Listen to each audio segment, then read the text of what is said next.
Film की शुरुआत में हम एक CIA एजेंट हैंडरसन को देखते हैं, जिसे आज 2 सालों के बाद अपने बेटे से मिलने का मौका मिलता है, क्योंकि उसकी ड्यूटी इतनी ज्यादा सख्त थी कि वो अपने बेटे से तो दूर अपने घर ही 2-2 सालों बाद आया करता था। इसीलिए आज हैंडरसन अपने बेटे डगलस को लेकर कहीं घूमने जाने वाला था, लेकिन तभी हैंडरसन को उसके एक साथी का फोन आया, जिस पर वो हैंडरसन को एक नया मिशन देते हैं। वो मिशन ये था कि एक सिक्योरिटी कंपनी के ट्रक पर आज हमला होने वाला है और उसके सारे पैसे चोरी हो जाएंगे। इसीलिए हैंडरसन को उस ट्रक पर नजर रखनी होगी। अगर कुछ भी होता है तो वो CIA वालों को बताएगा। लेकिन हैंडरसन ने कहा, मैं आज 2 सालों बाद अपने बेटे को मिलने आया हूँ, तुम ये काम किसी और से भी तो करवा सकते हो ना। लेकिन वो कहते हैं कि सिर्फ तुम ही एक ऐसे आदमी हो जो ये काम अच्छी तरह से कर सकता है। अगर कोई और भी इस काम को करने वाला होता तो हम तुम्हें क्यों फोन करते। जिस पर अब मजबूरन हैंडरसन को उनकी बात माननी पड़ती है। वो अपने बेटे को कहता है, बेटा पहले हम जरा सा काम निपटाएंगे, उसके बाद हम कहीं घूमने चलेंगे। जिस पर डगलस मान गया। फिर वो दोनों उसी जगह पर पहुंच जाते हैं जहां पर हैंडरसन को उस ट्रक पर नजर रखनी थी। हैंडरसन ने अपनी कार को दूर ही कहीं पार्क कर दिया और खुद बर्गर्स लेने के बहाने वहां से जरा दूर आ जाता है। वो फोर्टिको कंपनी के बाहर आ खड़ा हुआ। फोर्टिको एक सिक्योरिटी कंपनी थी और जैसे ही उस कंपनी में से ट्रक बाहर आया तो उसने तुरंत से CIA वालों को उसकी इन्फॉर्मेशन देना शुरू कर दी। अब जैसा कि CIA की इन्फॉर्मेशन बिल्कुल करेक्ट थी,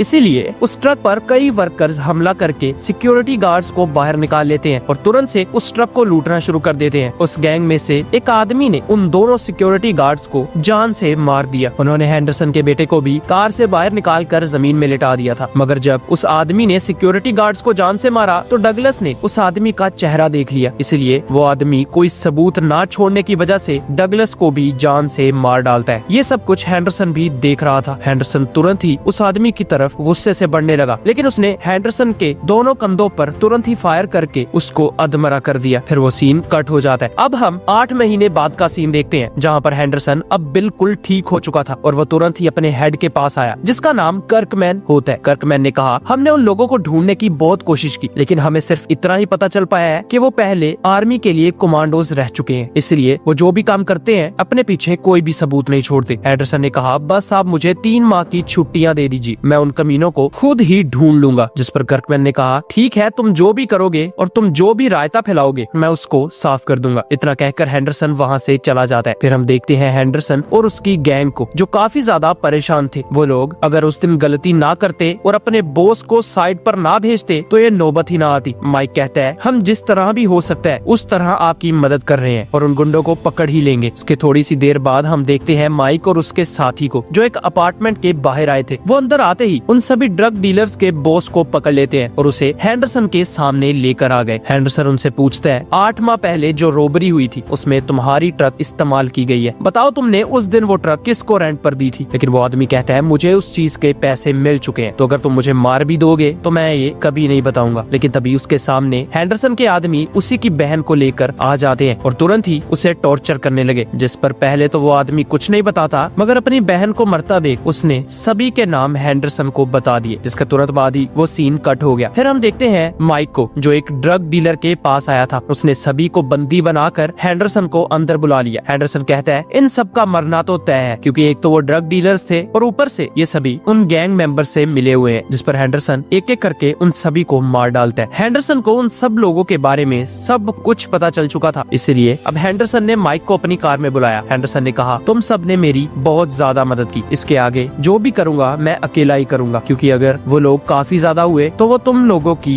जान के साथ साथ तुम्हारे परिवार की जान के लिए भी खतरा बन जाएंगे। मेरा तो कोई नहीं था डगलस के अलावा, इसीलिए अब जो भी करूंगा मैं ही करूंगा और उनको पकड़कर अपने बेटे का बदला ले लूंगा। हैंडरसन कहता है, पीछे सब कुछ संभाल लेना। माइक ने कहा, अगर आप चाहते हैं कि हम आपके साथ चलें तो आप बिना झिझक हमें बता सकते हैं। लेकिन हैंडरसन अब सब कुछ खुद ही करना चाहता था। फिर हैंडरसन आया अपनी दोस्त लोरा के पास। लोरा कहती है, मैंने तुम्हारे लिए नकली पासपोर्ट्स, नकली गन का लाइसेंस और नकली CV भी बना रखी है, जिसमें लिखा है कि हैंडरसन को सिक्योरिटी की कंपनी में कम से कम 5 साल का एक्सपीरियंस है। ये CV तुम जिस कंपनी के अंदर भी दिखाओगे तो उन्हें तुम पर जरा सा भी शक नहीं होगा। लेकिन हैंडरसन को किसी और कंपनी में नहीं बल्कि फोर्टिको कंपनी के अंदर ही जॉब चाहिए थी। जी हाँ दोस्तों, फोर्टिको कंपनी वही कंपनी है जिस कंपनी का ट्रक फिल्म की शुरुआत में उन गैंग मेंबर्स ने लूटा होता है, जिस हादसे में डगलस और वो 2 सिक्योरिटी गार्ड्स भी मारे गए थे। इसके तुरंत बाद ही हैंडरसन अपनी सभी डिटेल्स को लेकर फोर्टिको कंपनी के अंदर आ जाता है, जहाँ आते ही उसे एक टेस्ट देने का कहा गया। वो कहते हैं, तुम्हें यहाँ पर काफी ज्यादा अलर्ट रहना होगा। दोस्तों, हैंडरसन उन्हें जरा सा भी भी शक नहीं होने देता कि वो पहले एक CIA का एजेंट था। जॉनसन, जो उस कंपनी का कोऑर्डिनेटर होता है, वो कहता है देखो कुछ ही महीने पहले यहाँ एक बहुत ही बुरा हादसा हुआ है जिसमें 4 लोगों की जानें गई हैं। इसीलिए क्या तुम अपनी जान पर खेलकर ड्यूटी को पूरा कर भी पाओगे या नहीं? जिस पर हैंडरसन कहता है मुझे पता है कि इस काम में कितना ज्यादा रिस्क होने वाला है, इसीलिए मैं अपनी मर्जी से यहाँ पे आया हूँ। इस पर जॉनसन अब उसे एक आदमी से मिलाने ले गया। उस आदमी का नाम था ब्रीच। कहता है यहाँ पे सब लोग मुझे बुलेट कहते हैं, तो तुम भी आज से मुझे बुलेट ही कहना। तुम्हें 3 तरह के टेस्ट देने होंगे। पहले टेस्ट में हम तुम्हारी फिटनेस चेक करेंगे, दूसरे टेस्ट में हम तुम्हारी शूटिंग और तीसरे टेस्ट के अंदर तुम्हारी ड्राइविंग का टेस्ट होगा। अगर तुम 70% से ज्यादा नंबर लाते हो तो तुम्हारा सिलेक्शन हो पाएगा। इसके तुरंत बाद ही बुलेट हैंडरसन को शूटिंग करवाने ले गया, जहाँ पर हैंडरसन जानबूझकर सभी शॉट्स मिस कर देता है। इसके तुरंत बाद हैंडरसन ने फिटनेस टेस्ट दिया जिसमें वो पास हो गया और आखिरी टेस्ट के अंदर वो ड्राइविंग करता है, लेकिन उसमें भी हैंडरसन कुछ खास परफॉर्म नहीं कर पाता। जब उसके टेस्ट का रिजल्ट आया तो बुलेट कहता है तुम्हारे नंबर 72% है, इसीलिए तुम खुशकिस्मती से पास हो गए हो। दोस्तों यहाँ पर हैंडरसन ने किसी को भी शक नहीं होने दिया कि वो पहले एक सीक्रेट एजेंट रह चुका है और अब उसे जॉब भी मिल जाती है। इसके तुरंत बाद बुलेट हैंडरसन को सबसे इंट्रोड्यूस करवाता है। वहाँ पर एक लड़की थी जिसका नाम होता है डेना। वो कहती है इससे कहाँ से पकड़ लाए, ये तो पहले दिन ही मारा जाएगा। उसके तुरंत बाद ही हैंडरसन को अपने 2 पार्टनर से मिलवाया जाता है, जिनमें से एक का नाम था डेव। डेव कहता है उस दिन जो 2 सिक्योरिटी गार्ड्स मारे गए उन दोनों में से एक की जगह मेरी ड्यूटी थी, लेकिन उस दिन मेरा पेट खराब होने की वजह से मैं छुट्टी पर था और देखो मेरे पेट ने मुझे मरने से बचा लिया। फिर उसके तुरंत बाद ही बुलेट हैंडरसन को उसका काम बताते हैं और वो डेव को लेकर तीनों एक 5 स्टार होटल के अंदर आ जाते हैं। बुलेट कहता है हम अंदर जाएंगे और लॉकर से पैसों को निकाल कर ट्रक के अंदर डाल देंगे और ट्रक को लेकर सीधा फोर्टिको कंपनी के अंदर ले जाएंगे, जहाँ पर ये पैसे पूरी सिक्योरिटी में रहेंगे। जिस पर वो ऐसा ही करते हैं। जहाँ कंपनी के बाहर आते ही उनके चेहरों को देखने की वजह से वो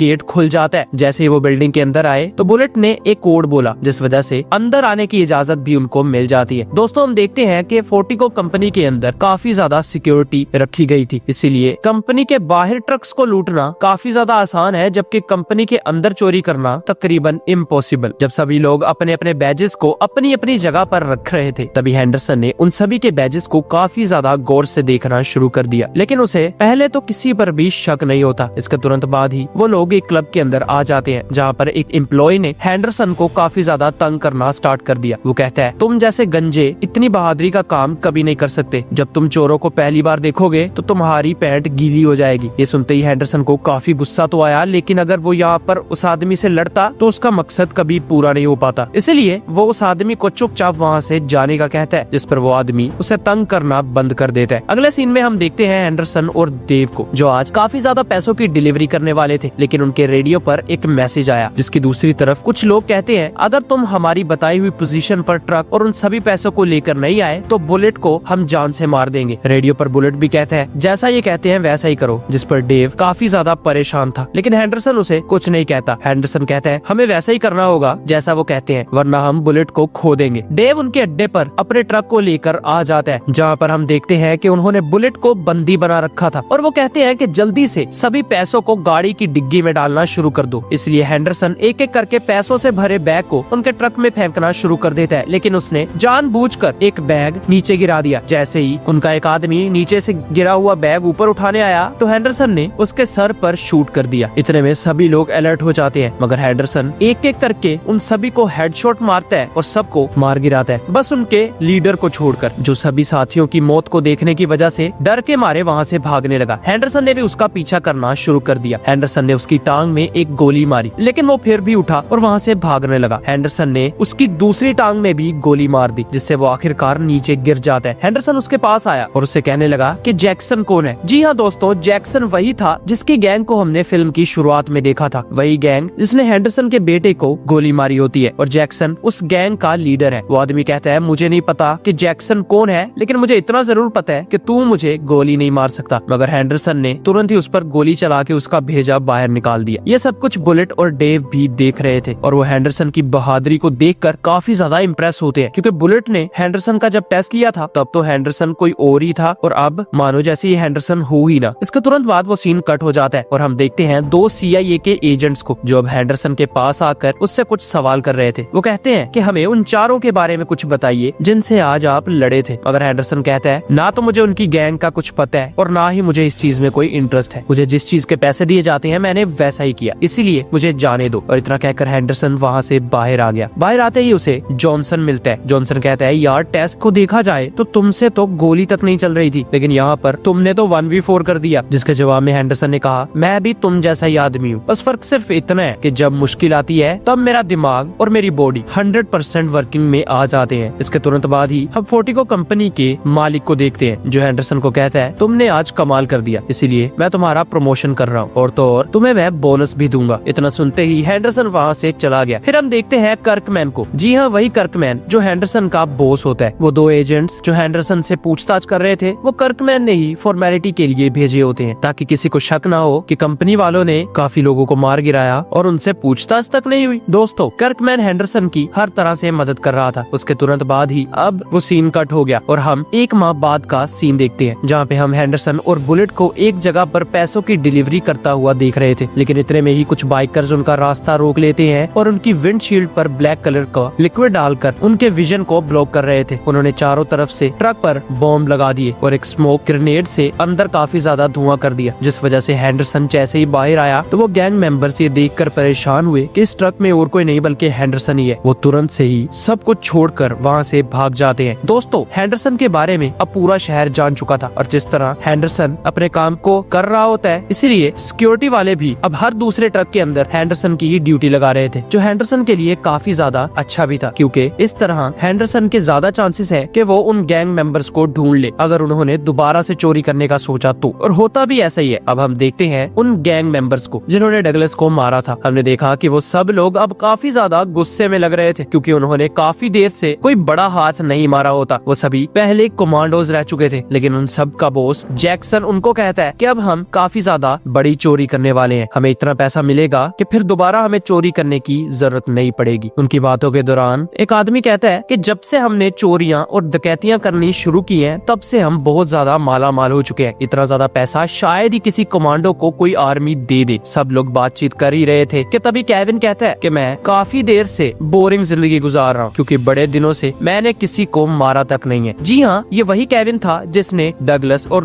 उन 2 सिक्योरिटी गार्ड्स को मारा होता है। दरअसल उसे लोगों को मारने में काफी मजा आता था। इतने में जैक्सन उन सबको कहता है कि अगर ये मिशन पूरा हुआ ना, तो हम सब लोग $750 मिलियन को चुराने वाले हैं। हम 6 लोग हैं और एक हमारा साथी वो जो फोर्टिको कंपनी के अंदर गार्ड है। यहाँ पर दोस्तों हमें उसका नाम तो नहीं बताया जाता, लेकिन हमें पता चल जाता है कि फोर्टिको कंपनी के अंदर कोई ना कोई गद्दार तो जरूर है। जैक्सन कहता है हम सबके हिस्से में $105 मिलियन आने वाले हैं। ये सुनकर सब लोग काफी ज्यादा हैरान हुए। फिर जैक्सन उनको प्लान बताता है। जैक्सन कहता है फ्राइडे के दिन सभी कंपनीज वाले फोर्टिको कंपनी में अपना पैसा रखवा देते हैं, इसीलिए हमें फ्राइडे के दिन ही चोरी करनी होगी। यहाँ पैसा तो बहुत सारा होगा, लेकिन याद रहे कि कंपनी के अंदर सभी सिक्योरिटी गार्ड्स भी मौजूद होंगे, क्योंकि जैसा कि फ्राइडे को वो कोई डिलीवरी नहीं करते, तो सब के सब कंपनी के अंदर ही होंगे और हमें उनसे बचकर वो सब पैसों को रफू चक्कर करना होगा। यहाँ हम देखते हैं फ्राइडे के दिन, जहाँ पर बुलेट और हैंडरसन दोनों एक ट्रक में जा रहे थे, लेकिन हैंडरसन ने नोटिस किया कि बुलेट आज काफी ज्यादा घबराया हुआ है। हैंडरसन ने जैसे उससे पूछा तो बुलेट कहता है देखो यार, इतने थोड़े पैसों से घर नहीं चलता, इसीलिए कुछ ब्लैक मनी भी कमानी पड़ती है। ये सुनकर हैंडरसन को शक होने लगा कि शायद बुलेट ही उन गैंग मेंबर से मिला हुआ है, जिस पर बुलेट उससे कहता है जैसा तुम सोच रहे हो बिल्कुल वैसा ही है, आज हम लोग काफी बड़ी चोरी करने वाले हैं। जी हाँ दोस्तों, बुलेट भी जैक्सन का ही आदमी था। बुलेट जैक्सन के कहने पर हैंडरसन से कहता है देखो आज कोई हीरोगिरी मत करना, कुछ लोग हमारे ट्रक के अंदर बैठकर कंपनी के अंदर एंटर होंगे, तुम्हें बस इतना करना है कि चुपचाप बैठे रहना और किसी को अपने आप पर शक मत होने देना। हैंडरसन कहता है वो सब तो ठीक है, लेकिन बदले में मुझे क्या मिलेगा? जिस पर बुलेट ने कहा $1 मिलियन।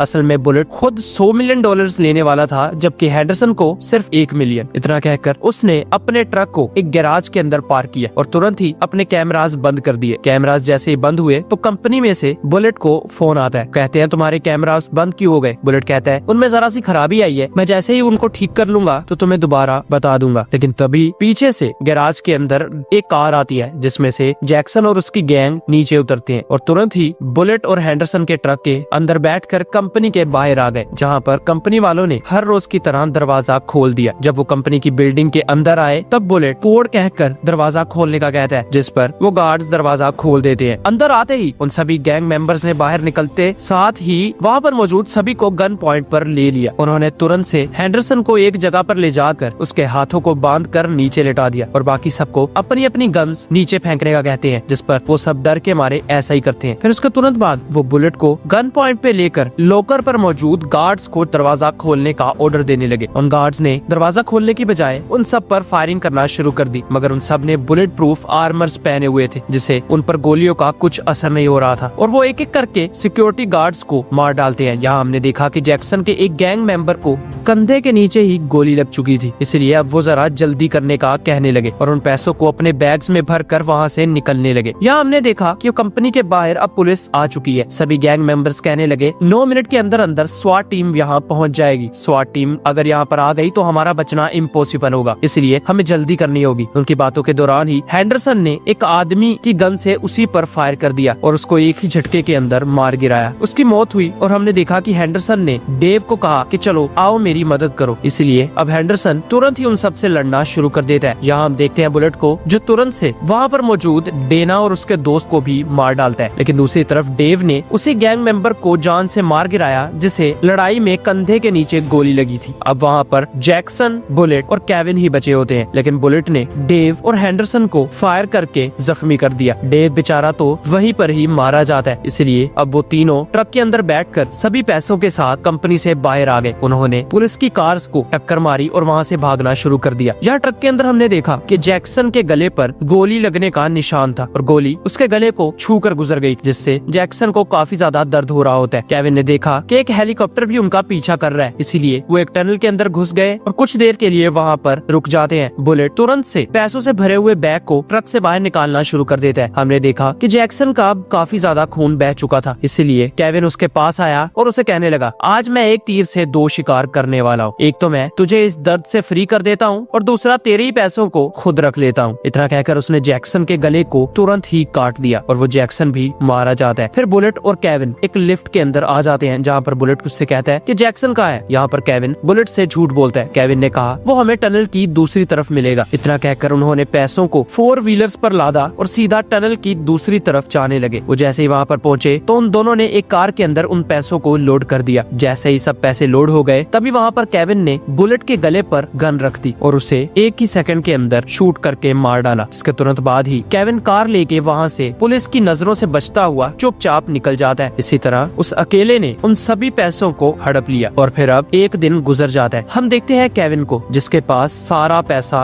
मौजूद होता है। इसी खुशी में वो बहुत ज्यादा शराब पीने लगा, लेकिन तभी उसे एक अलार्म सुनाई देता है। उसने अपना मोबाइल चेक किया लेकिन उसमें तो कोई अलार्म सेट ही नहीं था, इसलिए उसने अलार्म की आवाज का पीछा करते करते जैसे ही अपना पैसों से भरा हुआ बैग खोला तो उसको समझ में आ गया कि ये कोई अलार्म नहीं बल्कि एक ट्रैकर है। दोस्तों यहाँ पे हम देखते हैं कि हेंडरसन ठीक उसके पीछे ही बैठा था। हेंडरसन कहता है, अगर तू शेर है तो मैं सवा शेर हूँ। केविन ने कहा, तू तो वही है ना जिसे मैंने पहले भी गोलियां मारी थी, तेरा मन नहीं भरा जो मुझसे दोबारा गोलियां खाने आ गया। लेकिन हेंडरसन उसकी तरफ गन पॉइंट करके कहने लगा, गोलियां खाने की सिचुएशन में तो तू है। इतना कहते ही हेंडरसन उसके पेट पर गोली मार देता है जिससे वो नीचे गिर गया। हेंडरसन तुरंत ही उठा और उसके सीने पर भी एक बुलेट फायर कर दी जिससे वो काफी ज्यादा तड़पना शुरू कर देता है। हेंडरसन ने कहा, तू चाहे पूरी दुनिया के इंसानों को मार डालता लेकिन मेरे बेटे को मारने की गलती न करता। इतना कहते ही हेंडरसन ने केविन के सर पे गोली मारकर उसको जान से मार दिया और फिर हेंडरसन वहाँ से बाहर आ जाता है। जहाँ आते ही हम देखते हैं उसके बॉस कर्कमैन को, जिसे हेंडरसन ने कहा, हर बार की तरह ये रायता भी साफ कर दो। और कर्कमैन केविन के अपार्टमेंट में चला जाता है। फिर हमने देखा हेंडरसन को जो अपनी कार में बैठकर वहाँ से चला गया। जी हाँ दोस्तों, अब उसका बदला भी पूरा हो चुका था। इसी के साथ ये फिल्म यही खत्म हो जाती है। Thanks for your time.